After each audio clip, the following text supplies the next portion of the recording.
أعوذ بالله من الشيطان الرجيم بسم الله الرحمن الرحيم وما خلقت الجن والإنس إلا ليعبدون ما أريد منهم من رزق وما أريد أن يطعمون إن الله هو الرزاق ذو القوة المتين. پیش خدمت ہے شرح کتاب التوحید لفضیلۃ الشیخ عبداللہ ناصر رحمانی حافظہ اللہ. پہلا مرتبہ اللہ تعالیٰ کا علم سابق، اللہ تعالیٰ کا علم سابق، اللہ رب العزت کو تمام حوادث کا علم ہے، وقوع سے پہلے علم ہے. اللہ تعالیٰ ہر چیز جانتا ہے، ہر حادثہ، ہر واقعہ، ہر امر جانتا ہے. اس کائنات میں کیا ہونے والا، کس دن، کس تاریخ، کس وقت کیا ہوگا، اللہ کو معلوم ہے کہ اس کا علم سابق ہے. ہمارا اس پر ایمان ہے. جو لوگ تقدیر کے منکر ہیں ان کا اشکال علم سابق پر ہے. قدریہ فرقہ، ان کا اشکال اس علم سابق پر ہے. وہ علم سابق کو نہیں مانتے. وہ کہتے ہیں الامر مستأنف یا الامر انف، کہ معاملہ مستأنف ہے. کیا کہ جو چیز ہو جاتی ہے وہ ہونے کے بعد اللہ کے علم میں آتی ہے، پہلے اللہ کو معلوم نہیں ہوتی. نعوذ باللہ. یہ قدریہ کا نظریہ. اللہ تعالیٰ کی شان میں اتنی گستاخی، اس کے علم کا انکار، اس کی اس عظیم صفت کا انکار، یہ ان کے شبہ کا سبب کہ اللہ تعالیٰ کو پہلے سے معلوم نہیں. بندہ عمل کرتا ہے تو اللہ کو معلوم ہوتا ہے اور اللہ اس عمل کا اس کو اجر دیتا ہے. یا گناہ کرتا ہے تو اللہ کو بعد میں معلوم ہوتا ہے اور اللہ اس کا گناہ جو اس کا وزر ہے وہ اس کو دیتا ہے. تو چونکہ یہ اللہ تعالیٰ کا علم سابق کے منکر، لہذا پوری تقدیر کے منکر، پوری تقدیر کے منکر. اس وقت تک تقدیر پر ایمان درست نہیں ہوگا جب تک یہ پہلا جو مرحلہ تقدیر پر ایمان کا ہے، اللہ تعالیٰ کے علم سابق پر ایمان لانا حق. اللہ تعالیٰ کو سب معلوم ہے، قیامت تک معلوم ہے. قیامت کے بعد کیا ہوگا، کون جنتی، کون جہنمی، ہر چیز اللہ کا علم ہے. اور اللہ رب العزت نے اس کو لکھنے کا حکم دیا، یہ لکھا. یہ مرتبہ ثانیہ، کتابت القدر. اللہ تعالیٰ کو ہر چیز معلوم ہے، یہ اللہ کا علم سابق مرتبہ اولا. مرتبہ ثانیہ اللہ تعالیٰ نے اسے لکھنے کا حکم دیا، یہ لکھا. ان اللہ کتب مقادیر الخلائق قبل ان يخلق السماوات والارضین ب50,000 سنہ. اللہ تعالیٰ نے تمام خلائق کی تقدیریں لکھی. آسمانوں اور زمینوں کی پیدائش سے بھی 50,000 سال پہلے، 50,000 سال پہلے، زمین و آسمانوں کی تخلیق سے پہلے. یہ مرحلہ ثانیہ کہ جو کچھ اس کائنات میں ہونے والا ہے سب لکھا ہوا، نوشتہ ہے تقدیر، اللہ کا یہ قضاء و قدر سب لکھا ہوا. اس پر ایمان لانا ضروری.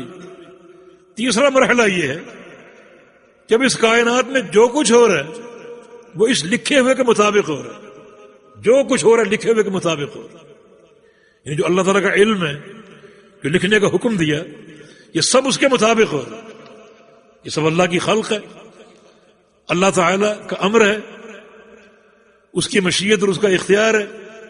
بالکل اس لکھے ہوئے کے مطابق ہو رہا ہے، کوئی فرق نہیں. اگر فرق ہوگا تو اللہ تعالیٰ کے علم پر یہ شبہ اور حملہ ہوگا. کوئی فرق نہیں، سب کچھ ایسا ہی لکھا ہوگا جو کچھ ہو رہا ہے. ہمیں اس کا علم کیسے ہوگا؟ ہمیں اس کا علم کسی کام کے ہو چکنے کے بعد ہوگا کہ اللہ کی تقدیر میں یہی لکھا ہوا. ہمارا یہ ایمان ہے. یا پھر اللہ اور اس کے رسول نے کوئی پیش گوئی کی ہو، کوئی خبر دی ہو. جیسے رسول اللہ صلی اللہ علیہ وسلم نے ایک خبر دی تھی کہ مدینہ میں ایک آگ جلے گی، تضیء لها اعناق الابل البصرى. اتنی وہ روشن اور اونچی آگ ہوگی کہ اس آگ سے بصرہ میں اونٹوں کی گردنیں چمکیں گی اور ان پر روشنی آئے گی.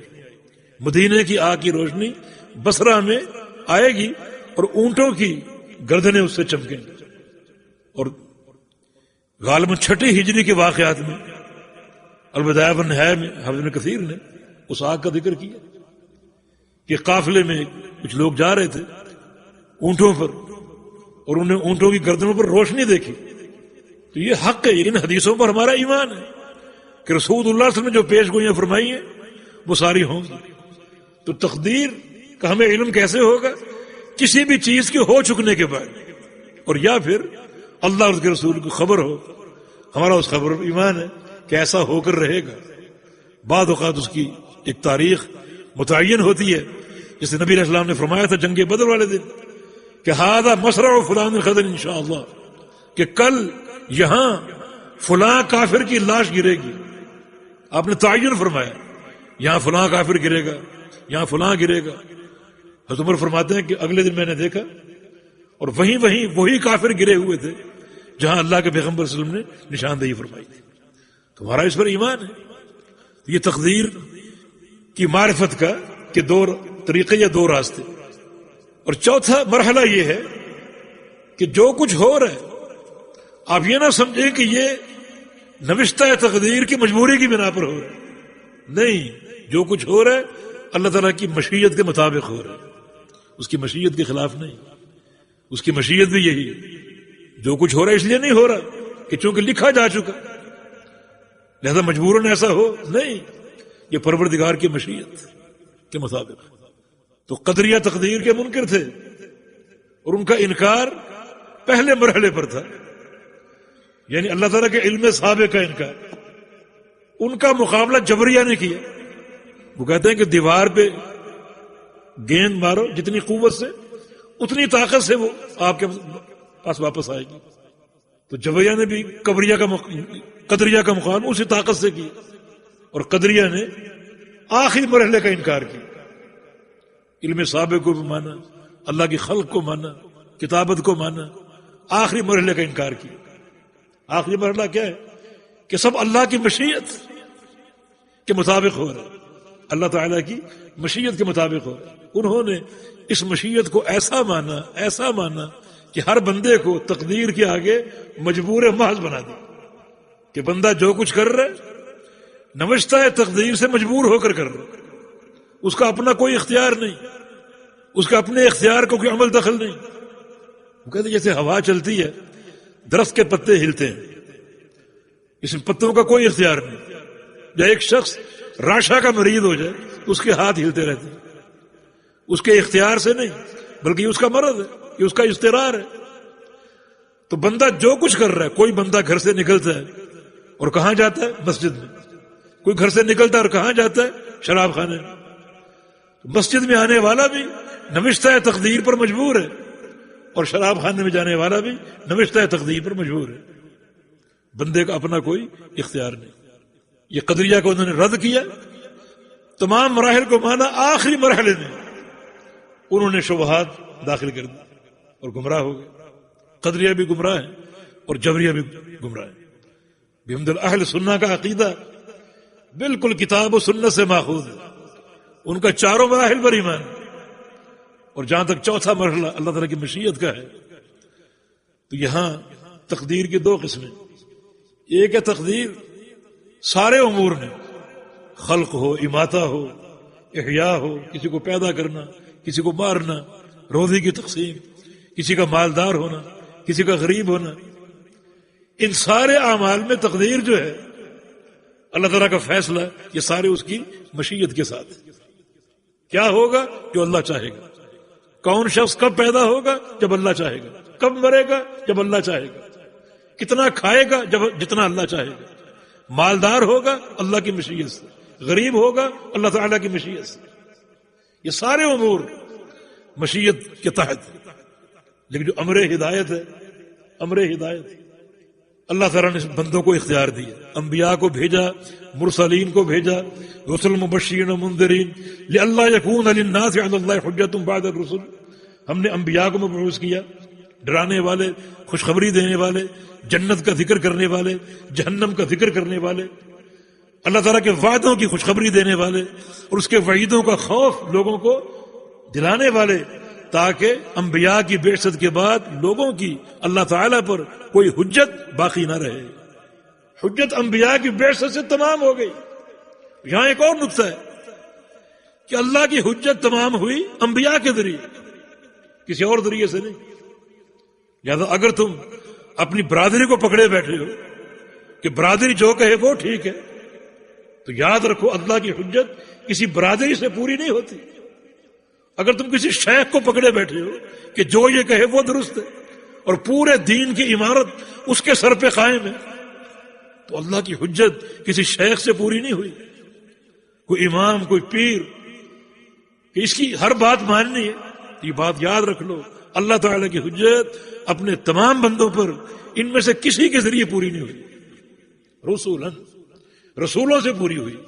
جب تک رسول کی اتباع نہیں کرو گے ہر معاملے میں، اس وقت تک تم ہدایت پر نہیں ہو. تبھی تو فرمایا وَإِن تُطِيعُوهُ تَهْتَدُوا، تم ہدایت پر کب آؤ گے؟ جب میرے پیغمبر کی اطاعت کرو، ورنہ نہیں.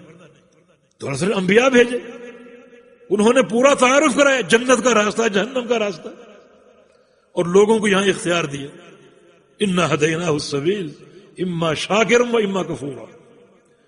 ہم نے راستہ دکھا دیا، یہ راستہ جنت کی طرف جا رہا ہے، یہ راستہ جہنم کی طرف جا رہا ہے. اب میرے بندے تجھے اختیار ہے، جو چاہے راستہ اختیار کرے، جو چاہے راستہ اختیار کرے.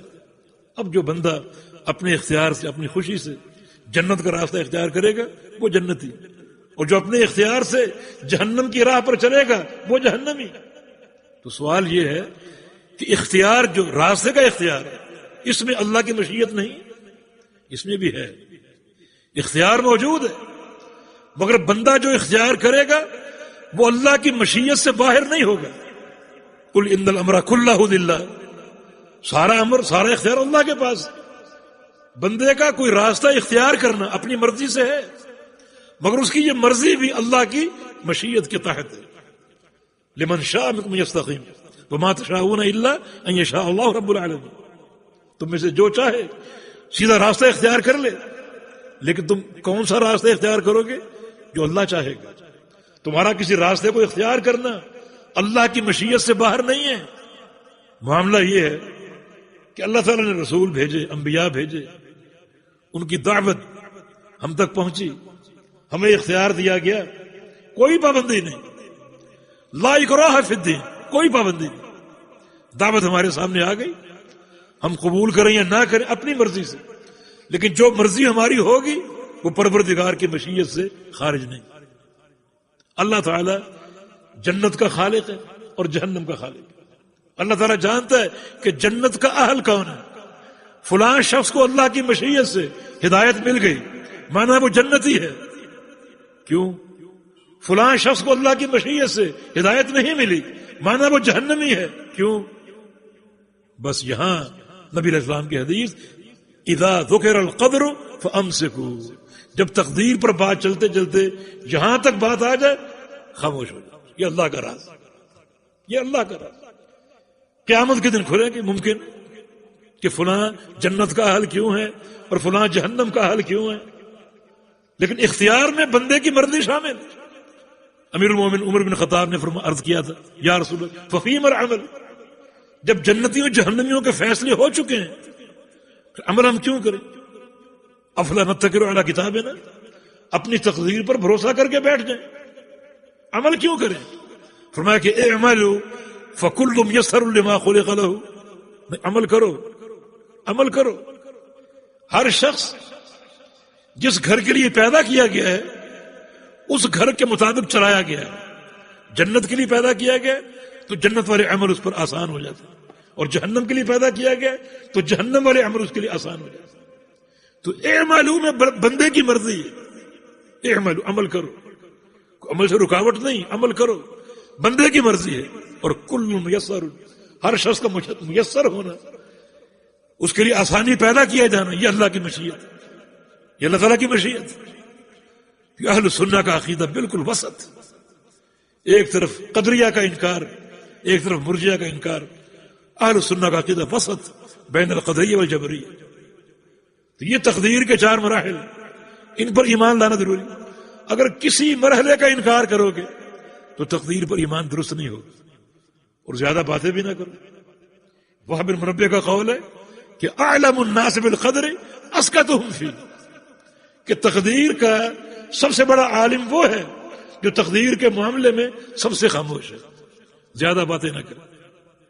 جو زیادہ باتیں کرے وہ تقدیر کے بارے میں جاہل، اللہ کا راز ہے، کون اس کو جان سکتا ہے؟ تو جہاں تک باتیں ہوئیں یہاں تک بات کریں، اب آگے نہ جائیں کہ فلاں کو ہدایت کیوں ملی اور فلاں کو گمراہی کیوں ملی، فلاں جنت کا حل کیوں ہے اور فلاں جہنم کا حل کیوں ہے۔ نہیں، اسی جگہ پر رک جاؤ، بس اللہ کی تقدیر، اس کی حکمتیں جن کی ہمیں خبر نہیں ہے، اللہ کا سر ہے، یہ ہو سکتا ہے قیامت کے دن افشا ہو اور یہ باتیں سامنے ہیں۔